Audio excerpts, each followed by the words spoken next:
Hello everyone, and thanks for joining me today.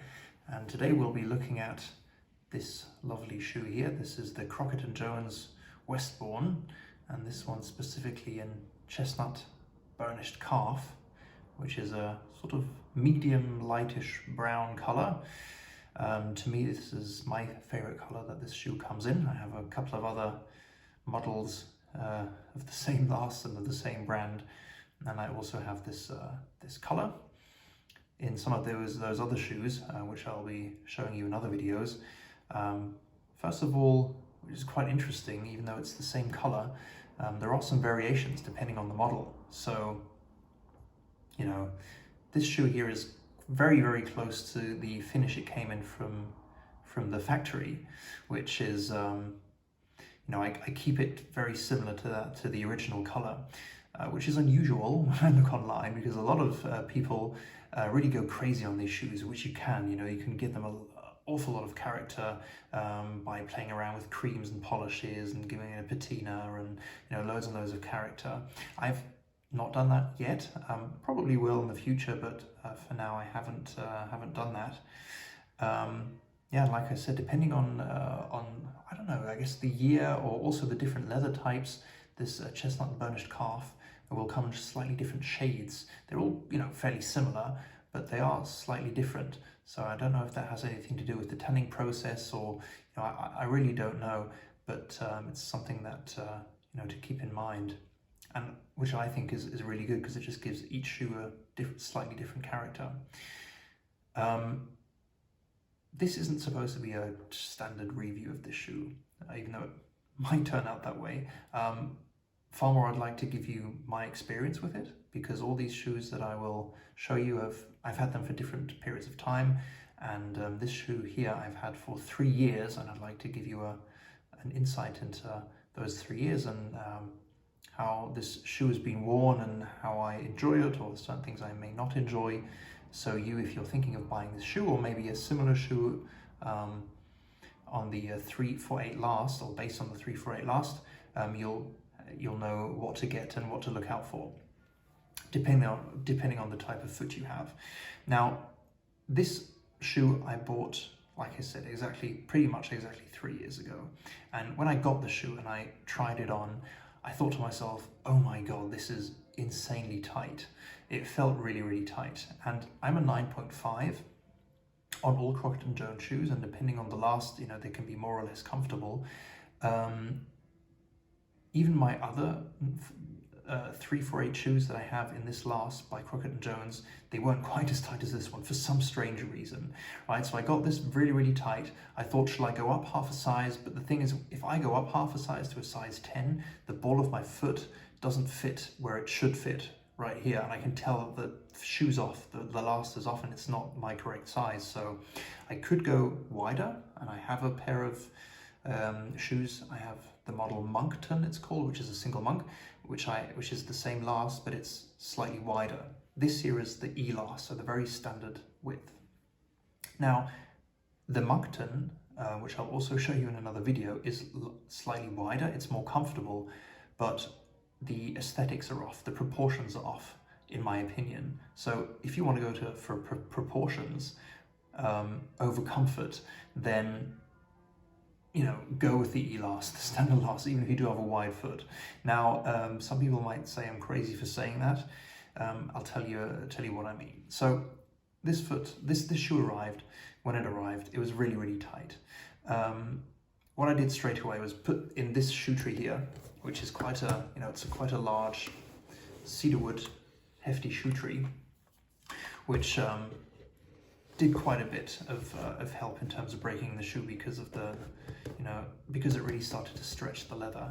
And also I wore the shoe quite a bit in the first couple of weeks, just to really break it in, even though it was quite painful from time to time. But it was worth it in the end, because once they did break in, and I have to say I was quite surprised. I remember being surprised how quickly they did break in. The shoe became, you know, fairly comfortable.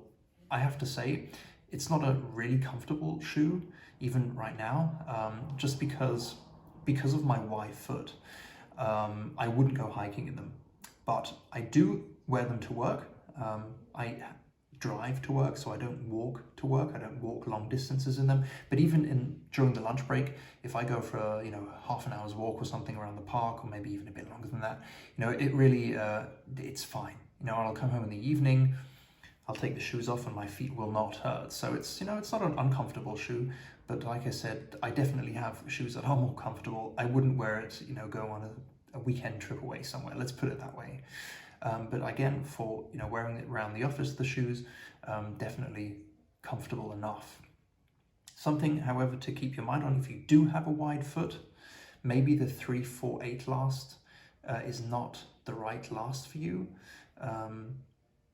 If that's something you do have problems with or issues with, unless of course you go for a slightly wider last, but then, in my opinion, the aesthetics, aren't quite the same depending on your taste. It's all a matter of taste. Another thing is I have a rather high instep. So when I wear these shoes right now, the lacing is really quite tight here, but when I wear the shoes, you do have, quite a V shape right here, where the lacing doesn't really come together as they should in a perfect situation, right? But on the other hand, I've seen a lot of pictures online, and most people have that, let's call it a feature. It's not really a problem. It doesn't make a difference really, unless of course it's one of those details, depending on, how you'd like to have your shoes fit.